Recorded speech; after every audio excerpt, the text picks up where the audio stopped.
CV00692, Paul O'Keefe, individually and personal representative of the estate of John Joseph O'Keefe III, et al. Versus C&C Hospitality, LLC, doing business as C&F McCarthy's et al. Counsel, if you could please state your name for the record because that was plaintiffs. Good afternoon, Your Honor. Dan Buck on behalf of the plaintiffs. Good afternoon.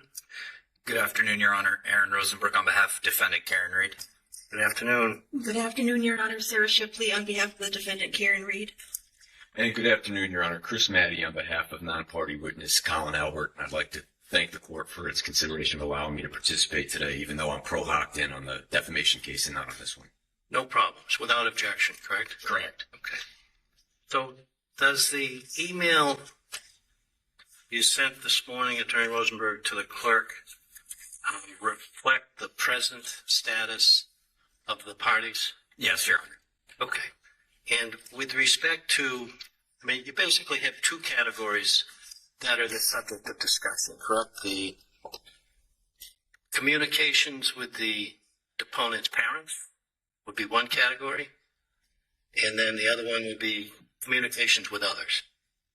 Yeah, that's not exactly how we've been discussing it last, but I see how you're saying that. Yeah. Okay. And then in the email to Attorney Maddy today, or I don't know when it was, I guess it was on Friday. Yeah, Friday, I think.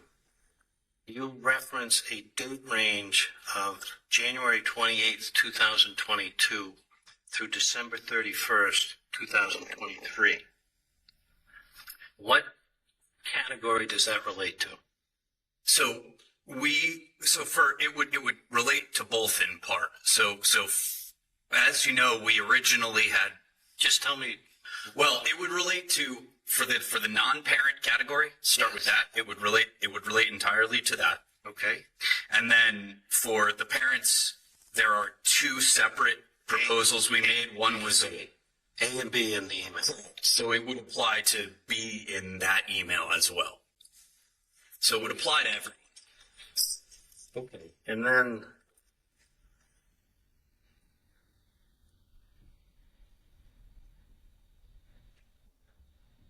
communications, you talked about the period of January 28th, 2022 through April 30th, 2022, which were a subset of the parent ones. Correct. Are those limited by the which relate to language? No, and there was a reason for that. So obviously one of the disputed issues, as you can see in the papers, is Mr. Albert's timing for being and departing 34 Fairview.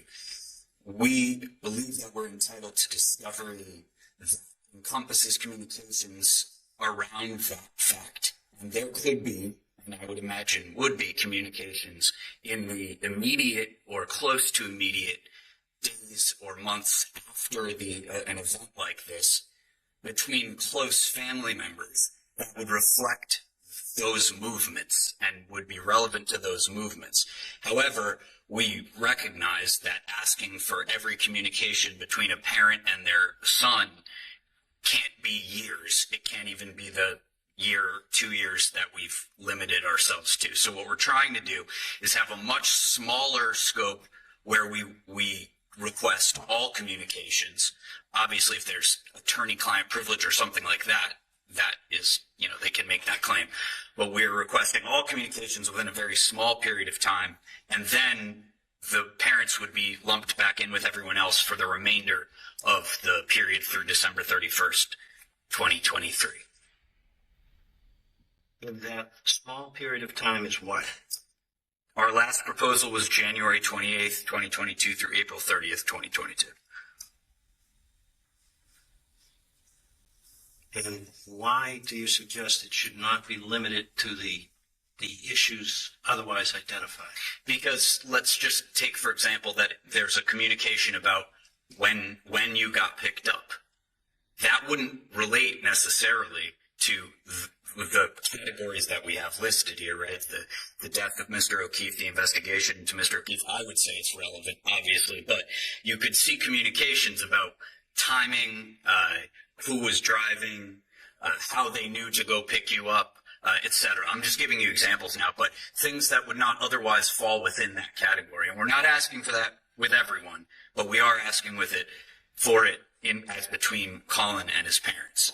But you don't believe there's any way to limit the scope of that request to other than all? We could try to limit it to, say, I think that if you haven't communicated since Friday afternoon, you haven't been trying, right?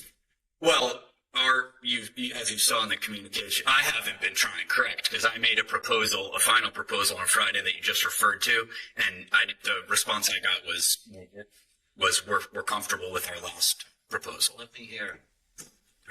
Yes, Your Honor, and I'm maybe at a bit of a disadvantage because I don't believe I was copied on the email correspondence this morning, and if I wasn't, if I was, please correct me, Attorney Rosenberg. But I don't think I was copied on. Yeah, that's my fault. Your co-counsel was. I apologize. I'll tell you what, it'd be helpful if you went and familiarized yourself with it. So why don't we get a copy? Yeah.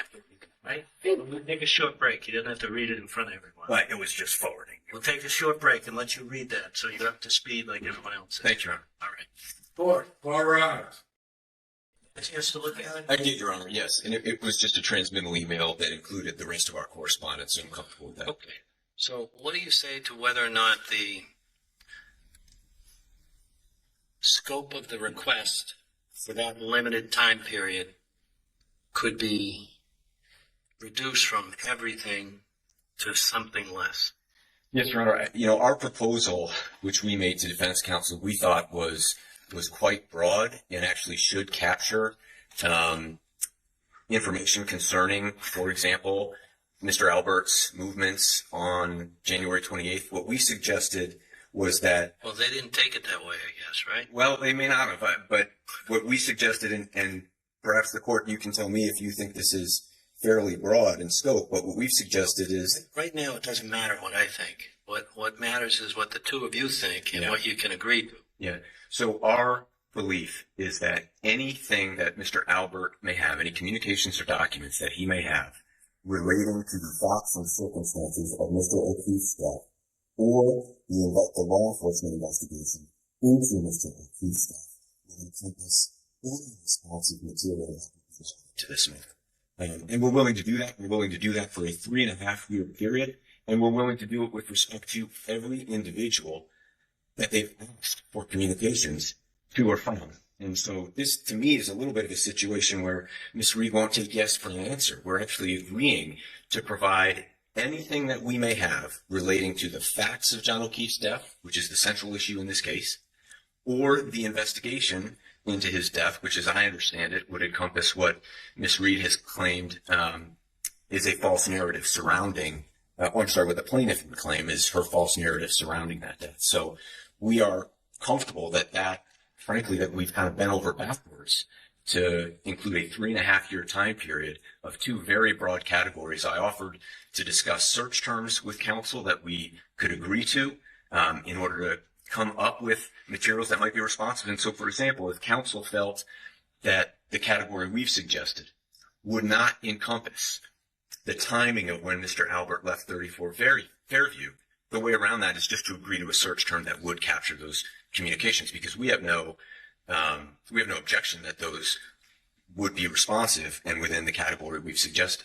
But what we object to is a unscoped request for materials, particularly relating to communications he may have had with his parents, and the very, very broad categories that seem designed to capture information that is not relevant to the issues in this case, which, as I understand it, are one, the facts and circumstances surrounding Officer O'Keefe's death. Hang on. Yep.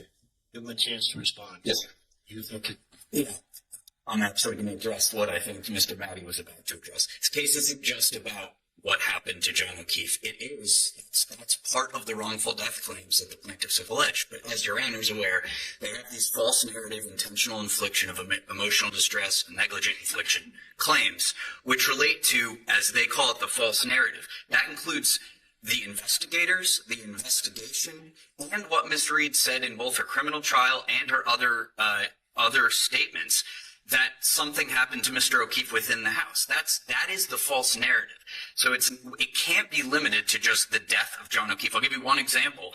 If Colin Albert had sent a text about Karen Reed, but not about the death of John O'Keefe and specifically the circumstances, I believe that's well within the scope of discovery in this case, and it would be excluded by what Mr. Albert's counsel has proposed. Similarly, if Mr. Albert said something about his relationship with investigators, which is a main part of that quote-unquote false narrative in this case, and that Mr. Albert himself is suing Ms. Reed about, it necessarily wouldn't have been included. So it needs to be broader. I'm more than happy to work on search terms with Mr. Albert's counsel. In fact, I think that's a very efficient way to do that.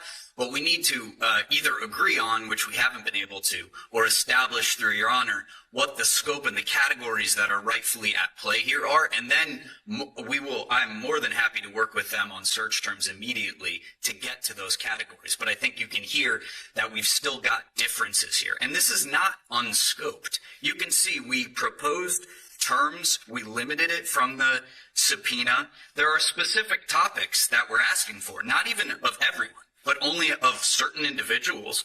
And those topics are Miss Reed, Mr. O'Keefe, the investigation, the state police and Canton police, the Norfolk DA, and the U.S. Attorney or DOJ. That's not everything under the sun.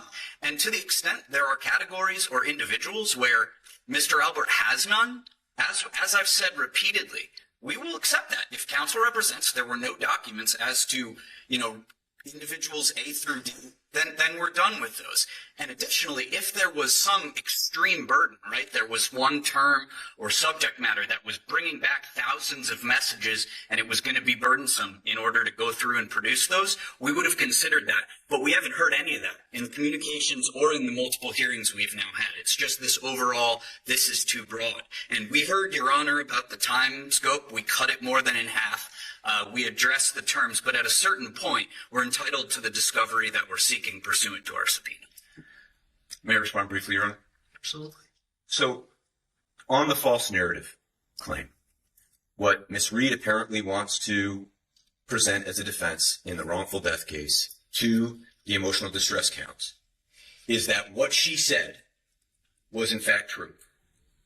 Whatever she claims happened inside the house, to the extent there's any evidence at all that she is at some point going to present to this court, then that would be captured by precisely what we've proposed, the circumstances surrounding John O'Keefe's death. So let's just take a parallel universe where Mr. O'Keefe, as Ms. Reed alleges, went into the house and something happened there.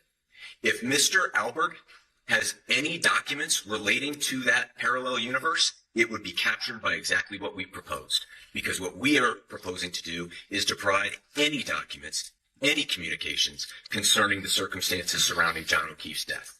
So that's number one. With respect to their claim that they should be entitled to any communication about Miss Reed, Mr. Albert was and is a victim in a criminal case that's been brought against Aiden Kearney. That, as I understand it, Miss Reed was at one point a subject of as well. She was not charged. But I'm highlighting this as an example of why Mr. Albert might very well have communications about Miss Reed that have nothing to do with the issues in this case. They would want us to produce a communication in which Mr. Albert pointed out that Miss Reed had a dog or a cat, which has no relevance to this case, or that Miss Reed had launched a defamation campaign against him, which also has no relevance to this case. It may have relevance to some other case, but it has no relevance to whether or not Mr. O'Keefe, the circumstances surrounding his death, which again, we agree. Anything relating to that, they should get. Anything relating to the false narrative claim, which again, has to do with the circumstances surrounding John O'Keefe's death, they should get. We've agreed to give that to him for a 3.5-year period. So I'm not understanding yet why the very, very broad scope, which I think counsel would acknowledge, would necessarily result in communications that are not relevant to anything here, why the court should bless something like that when what we've proposed, I think, broadly encompasses all of the claims in this case. Just 2 quick points. One, the false narrative is not just about the death of John O'Keefe. The part of that alleged false narrative is the cover-up and conspiracy side of things. That necessarily came after Mr. O'Keefe died. So it's inaccurate to say that we can capture anything relevant to this case by stopping on January 29th, 2022 or thereabouts. Secondly, as we're all aware, this is a third-party subpoena. At a certain point, a third party is not in a position with standing to argue about specifics of relevance. They have standing to argue about burden and undue burden on a third party, and we recognize that, and that's why we made changes. But a relevance objection like this is misplaced at this point. We are entitled to put document requests that, in a subpoena that are reasonably intended, to gather relevant topics. I think a term that relates to communications about Karen Reed and about John O'Keefe is well within that scope, as Rule 26 uses the phrase relevance. I'm not trying to get the last word, Judge. Just a couple of things I wanted to add. I got all afternoon. First, if what she's claiming is that there was a grand conspiracy and a cover-up, okay, the date range we have proposed, to the extent there were any communications in furtherance of this conspiracy and cover-up, would more than adequately capture them. We're proposing a 3.5-year period. And so if, as Ms. Reed apparently purports to believe, there was a grand conspiracy that was occurring in 2022 and 2023, and there were communications about the circumstances of Mr. O'Keefe's death at that time, and the fact that all these people, dozens and dozens of people apparently were conspiring, then those will be produced, in this case, under the subject matter that we have quoted here. And also, just on the relevancy thing, we've cited authority in a brief, Your Honor, that the party propounding the discovery has the burden of showing some relevance. And so this is absolutely an issue that the court should have to decide when considering what is an appropriate scope here. Obviously, you don't have to decide what information and evidence may be admissible or not. That's not the issue. But the reason that that inquiry about relevance exists and is important for the court to conduct is because otherwise parties would engage in fishing expeditions all the time, which I know this court doesn't want, we don't want, which Ms. Reed seems to be seeking.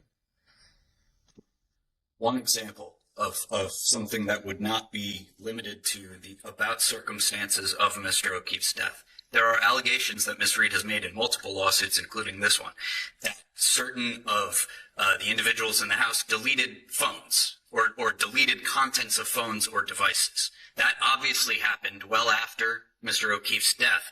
If there was a text, and I'm not saying it exists because we don't know if it does, but if there was a text between Mr. Albert and someone else who was in the house that said, get rid of your phone, that would be very, very, very relevant to the alleged false narrative claims and the conspiracy that Ms. Reed has alleged, and it would absolutely not be covered by the circumstances surrounding Mr. O'Keefe's death. There are plenty more, but I think that highlights the concern. They say it's included, you say it isn't. Well, they say generally it's included, but if it were included, if the answer was... It's stated on the record in 2 areas that they're going to produce what you're looking for. Right, but as Your Honor's aware, it's not our job to give them the specific examples of documents that may exist in their client's possession, custody, or control. It's our obligation to give them a sufficiently limited amount that it doesn't impose an undue burden on them, but categories, and that's what we've given. They've taken those categories and significantly narrowed it, and I recognize that Mr. Maddie, and I believe Mr. Maddie, that the 2 examples that he's commented on today, he says would fall in their narrow, very narrow categories, and that's great, but I think there are tons of other things that would be very relevant that would fall well outside that, and I don't think that's proper. Anything else? Thank you. Anything else? Not on this. I just wanted to briefly update you about a different motion. Are you? Oh. Hey, Buck, do you want to jump in? No, I'm sorry. Just one other. Stay seated. Yeah. I don't want to well enough. I don't want to steal Attorney Buck's thunder. There is the outstanding issue, Your Honor, about Mr. Albert's availability for a deposition. I know we've started discussing the scope, and so I'm happy to discuss that whenever it makes sense for the court. Okay. Your Honor, since last week, we have made inquiries of the United States Army at Fort Jackson, and we've also done some research about how a deposition of an active duty service member would be arranged. And bottom line up front, Mr. Albert, as a trainee in the United States Army, is under the command and control of his commanding officer. And so if Ms. Reed wishes to take his deposition, yes, sir. Just curious, did your research include a subpoena that already was served?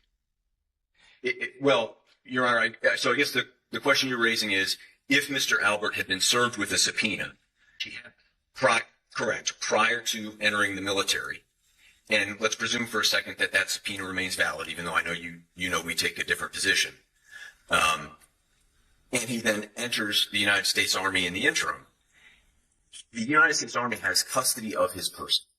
And so if the deposition is going to take place after the date upon which it was originally scheduled, April 29th, I think, then the only way for that deposition to occur is with the consent of the United States Army. And there is a process for that. What would happen is Attorney Reed's counsel, Miss Reed's counsel, or we could help facilitate this process, would reach out to the staff judge advocate at Fort Jackson and let them know that there is a request for a non-party in civil litigation pending in Massachusetts to take Mr. Albert's deposition.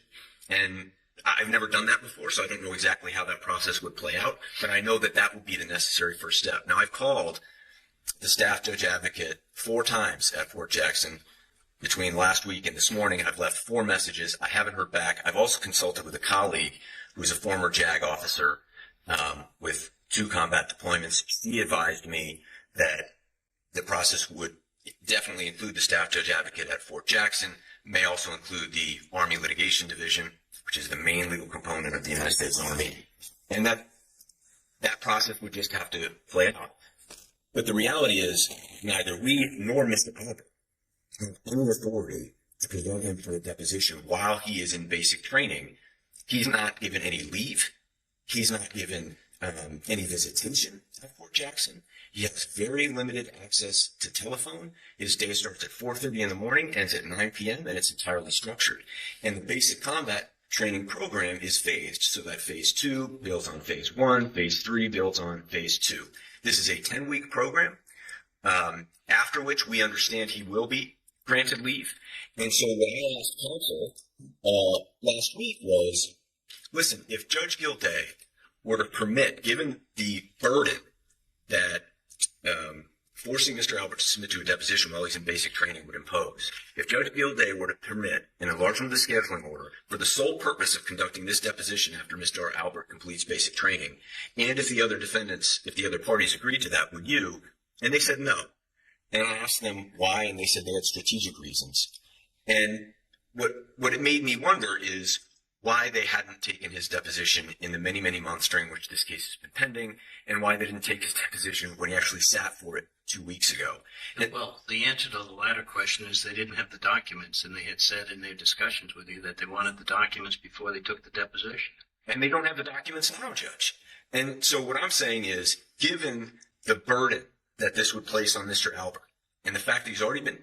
Excuse me for interrupting, but the burden is self-imposed because there was a subpoena. And as I've said a number of times, the subpoena has to mean something. And there was also some agreement between the attorneys. And the words and actions of an attorney need to mean something too. Your Honor, let me just say a couple things in response. First of all, I am not aware of any agreement between attorneys. I've read that email traffic. I was not the one negotiating this, but I've read that email traffic. And that deposition was canceled. And if they want to take a deposition of him on a different date, they can issue a subpoena for a different date. But it is my understanding that there was no agreement. I also want to just say one thing in response to the idea that Mr. Albert has imposed a burden on himself. If he is told that his deposition is being canceled, and then he alerts everybody to the fact that he's decided to enlist in the United States Army to serve his country, and tells everybody that he's going to be available for a deposition in a compressed period of time, and one party decides not to take advantage of that, and then he enlists and subjects himself to basic training, and the idea is that he was supposed to organize his life choices as a non-party witness around when Ms. Reed might ultimately decide to take his deposition, I don't think it's fair to suggest that he's imposed his burden on himself.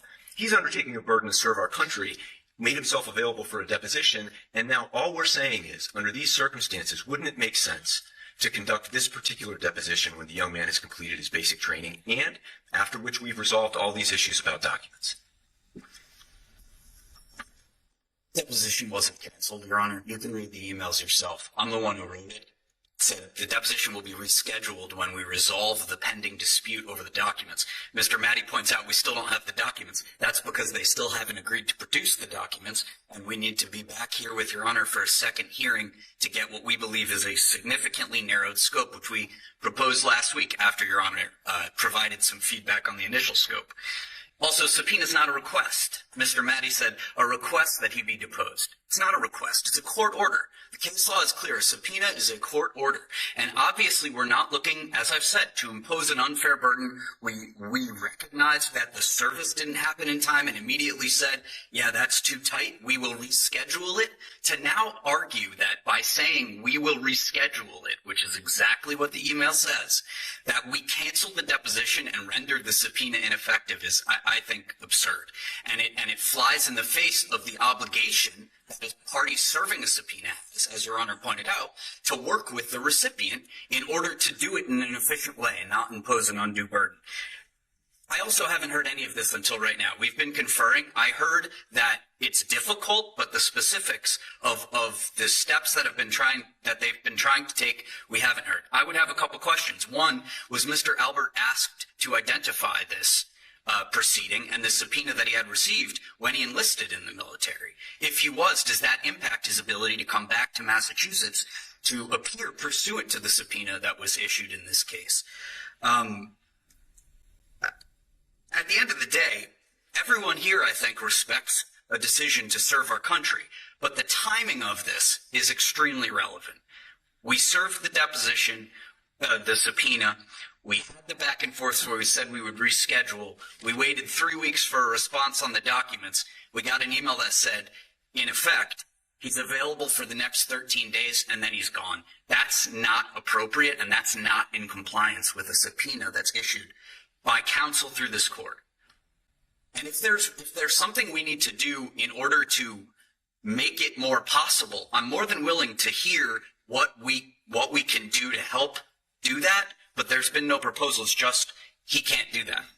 And to address briefly this idea of extending the scheduling order, as Your Honor is aware, we've been working over the course of many months now with the understanding from Your Honor that that is a hard deadline and we need to do everything we can to get everything done in that deadline. And we've made tons of decisions in reliance on that, and you've effectively kept us to that. We've got depositions, many this week that we're taking. Plaintiffs have taken a number. Things are moving forward. It'd be completely unfair for us to now have the deposition that we noticed early on in the schedule be put way back, in fact, after the deadline that we've all been operating under. Your Honor, I don't understand any prejudice to Ms. Reed or her counsel for taking this deposition 3 weeks after the August 17th deadline. I'm not understanding what the prejudice might be. I do understand and respect the need for court-ordered deadlines. Here, I don't know what their strategy is. I don't know either. That being said, whatever their strategy was, apparently meant that they weren't going to take his deposition in the first year in which this case was pending, and then decided that they would take it, and then when there was a dispute about documents, our position is they canceled it. Our position is that there is not a valid subpoena to be enforced right now. However, given the importance of working collaboratively with counsel, we are going to continue to do that. And if the court tells us that we need to find a way to pull Colin Albert out of basic training, we will go ahead and see what that process is and pursue it. But I don't think that's fair to him. I really don't. And I don't think Attorney Rosenberg thinks that's fair to him. When we could take this deposition just a few weeks after, one witness, then he will have finished basic combat training, he will be on leave, you won't need to go through this process, which I'm just now learning about trying to persuade the United States Army that they should release a witness for a civil proceeding in Massachusetts when they don't even let him have his phone. However, if that's the course of action that the court wants us to take, we will work with Attorney Rosenberg to try to facilitate that. I just think it's highly unfair to this young man. to be clear, I do think I understand the burden it imposes, but as Your Honor said, it's a self-imposed burden that he knew he had the subpoena. He decided to enlist when he decided to enlist, and that resulted in him being unavailable less than 2 weeks after he could give the other side notice. So this is not someone who was already enlisted, who we tried to serve a subpoena or say served a subpoena when someone was back on leave, and then they ended up back under the control of the military. That's not what happened here. The timing is set out very clearly in the communications that are part of the record. And I think not only is it fair under the circumstances, I think it's required, and I would ask the court to order Mr. Albert's counsel to present him. And I represent to you that we will work with them and do what we need to do to assist that. Well, first of all, he was available for a deposition. He was. He sat for a deposition in this case. And secondly, Judge, in all deference, if you order us to make efforts to arrange his appearance at a deposition, we will do that. But we do not have authority to produce him on our own. The United States military does. I think it would be a great idea if you found out more. We'll continue to work on that. I was hoping they would take my calls. They didn't. But we will continue to work to find out more about how that process might play out. I think I'm confident that the initial step would be reaching the staff judge advocate and informing them person to person of the status of the situation. I've left that information in my messages, but I haven't been able to reach anybody. And I will continue to do that if that's the court's recommendation. You might not want to use the words, the other side canceled the deposition. Maybe couch it in terms that it's disputed. It is disputed, and that's our position. Thank you, Judge. Thank you. Your Honor, can I briefly just update you on that other motion I was talking about? It wasn't that. You asked at the end of the last hearing what other motions were coming to you. There was one that relates to Mr. I think Mr. Natty's representing the other individuals. Yeah, I know. Well, representing some of them in the defamation case, that's why I hesitate. I don't want to take too many liberties with the courts. I was careful, but we've got the notices and working with Compel for Brown Higgins, not Brown Higgins, Brian Albert, Nicole Albert, Jennifer McCabe, Matt McCabe, that's coming to you very shortly. We discussed that earlier. Separately, we had a deposition scheduled of Lieutenant Brian Tully of the Mass State Police. We served Lieutenant Tully with a subpoena May 5th, and it sought documents June 1st and June 11th, so we did a better job with the service. His counsel asked to reschedule for July 8th. We rescheduled, and then the day after our hearing last week here, we got a motion to quash asking the court to say he doesn't have to show up at all, doesn't have to produce any documents. Came out of the blue. They didn't confer with us. We don't know why there would be a change when we accommodated the date. So that we served an opposition to that motion the same day we got it, which was last Thursday, and we urged them to please file it with this court as soon as we can. I don't believe that's happened based on the docket, but I just wanted to give you a heads up that is on its way. 4 parties to talk about. Is a motion ready to be filed? And I believe the opposition is due for that. It's my understanding that we'll be serving our opposition, or that those individuals to whom the motion is directed will be serving their opposition today, I believe.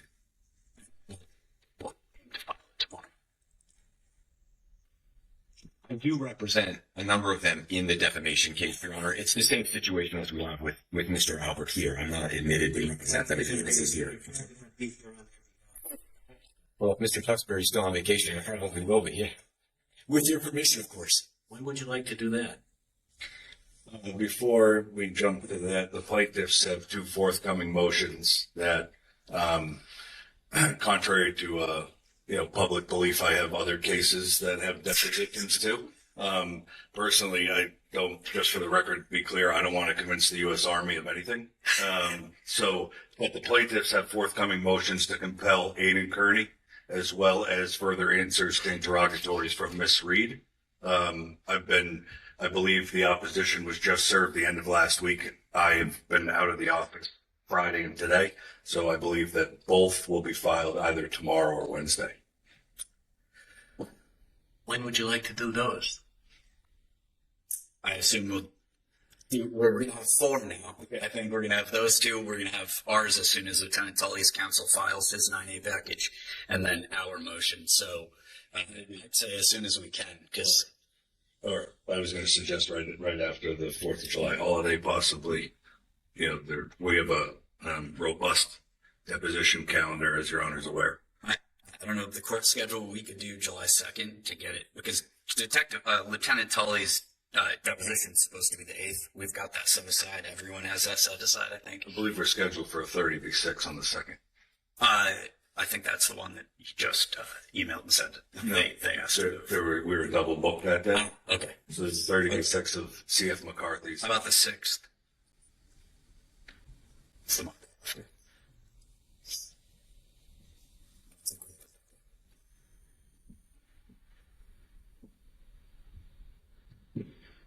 I'm not aware of anything currently scheduled for the 6th.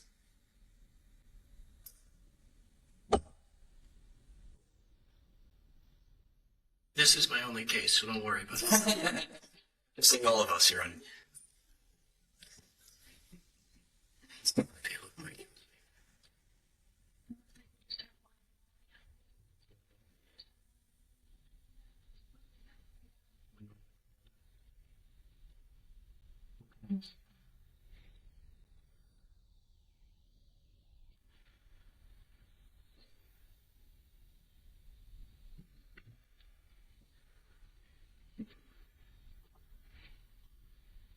So, why don't we say 2 o'clock on the 6th? Would that be for the first motion Attorney Rosenberg described as well? Whatever you got, I'll get whatever it. you got out there, let's get it Yeah. all in here. And Okay, all right. Yeah, we'll file it as soon as. What I'd like to do, Judge, if you don't mind, if we could tentatively set that as the date, and then I could consult with co-counsel and just make sure that works for them. And if for some reason there's an issue, I could confirm with Attorney Rosenberg and everybody else. Would that be all right? Can we receive that sidebar for a second? Sure. Come on up. Okay, so this matter is continued to July 6, 2026 at 2 p.m. for the motion hearing. We'll have our status on Friday. Friday at 9:45. At your honor's direction, the World Cup fan inside of me put that aside and worked through the weekend to update the court on the pending motion to compel documents from this week. Would you like to hear that? So, for our conversation last week, there was a link sent to me while Attorney Fell and I were conducting a deposition prior to the hearing here on Wednesday, the 17th. Over the weekend, I was able to access that link and confirm that there were responsive documents included. The plaintiffs have some concerns to date. We have submitted 53 requests for documents to misread. 34 of those were met with objections for attorney-client privilege and work product. I do not have any privilege logs to date, nor do I have what I believe to be compliance with Superior Court Rule 30A that states the documents that are being withheld due to that specific objection. That being said, Ms. Reed is scheduled to offer deposition testimony on Wednesday of this week, less than 48 hours from now. The first testimony she's given to date. And my clients are at an extreme disadvantage because I anticipate forthcoming motion practice as to those objections, but without knowing what's withheld, I can't pursue the additional motion practice to put in front of this court to determine whether or not that privilege upholds. This issue, Mr. Buck and I discussed right for the first time at the beginning of the last hearing last week on Thursday. As I told Mr. Buck, we agree we're going to get them the information that's required by Rule 30A. We're working on it right now. We're already working on it when Mr. Buck asked me first on Thursday, and we will get it to them. This is the first time hearing of an issue tied to the upcoming deposition. I will talk to the people that are doing it right now and try to get that to them before that deposition. But they have, obviously, they'll decide how to handle that at their deposition. Maybe remind them that if you're going to make such an objection, you're supposed to provide the privilege log, not something you work on after you make the objection. Well, we identified the objection, and then once we've withheld the documents in the production that just completed, we are providing the information, but I know it's taken. this is not the collective view because you get someone else you're going to consult with, but they obviously had the documents in front of them in order for them to make the objection, right? So the next logical step would have been, let's give them a privilege log. Well, not necessarily in front of them when they made the objection, because the objection is made in the written responses. You're not looking at the documents at the same time. But I understand, Your Honor. We're not fighting that. We did have a conversation about it, but to Your Honor's point, the initial responses to my first request were served on me in October. I don't have a privilege log for that request either. And Attorney Rosenberg, it's similar to the last discussion on the motion itself. You collectively suggested the issue was moot because you had filed a written response, but you hadn't produced the documents. I know you've taken care of it, but all that just engenders delay. I agree, but I would say the reason that those keep coming before you is, like right now, we haven't had a conversation yet under Rule 9C about the timing of when we're going to give them the privilege log. It was raised for the first time at the beginning of last Thursday's hearing, and my response was, you're right, we're working on it, we're going to get it to you. This is supposed to happen, frankly, outside of the court. This is supposed to say, we need it by Tuesday because their deposition is out on Wednesday, and let me respond. But I think what Attorney Buck is saying is we should have gotten it a long time ago. And I'm by no means here claiming nefarious action or anything of the sort. I'm stating facts because Superior Court Rule 30A states that where a privilege log is required, the log shall be served with the supplemental response unless the requesting party waives entitlement to the log or agrees to a later date for service. I'm not suggesting nefarious actions by anyone. I'm just suggesting actions that result in delays. More need to come in front of me, talk about this stuff. I understand that, Your Honor. I'm just saying, I think we need to come before you to talk about it, frankly. And the supplemental response is the supplemental written response in Rule 30A, which comes after the documents are produced. So I really don't think this is something we need to quibble with before Your Honor. We will get it to them as quickly as we can, and if we can do it before Wednesday's deposition, we will do that. Probably not going to complete the deposition in a day anyways, right? I don't anticipate that the likelihood of that is very high. Certainly with other parties too. Yeah. I just wanted to confirm that you had requested that I review the link, and I've done that. And as we said here, my preliminary review shows that I received responsive documents to 3 of my 16 requests. So I anticipate further motion practice and at a later date. But you requested that I look at everything in a day. All right. We'll see everyone on Zoom on Friday morning at 9:45. Looking forward to it. Not me, Your Honor, right? We'll admit you if you want. Not yet. Thank you. You're right. All right.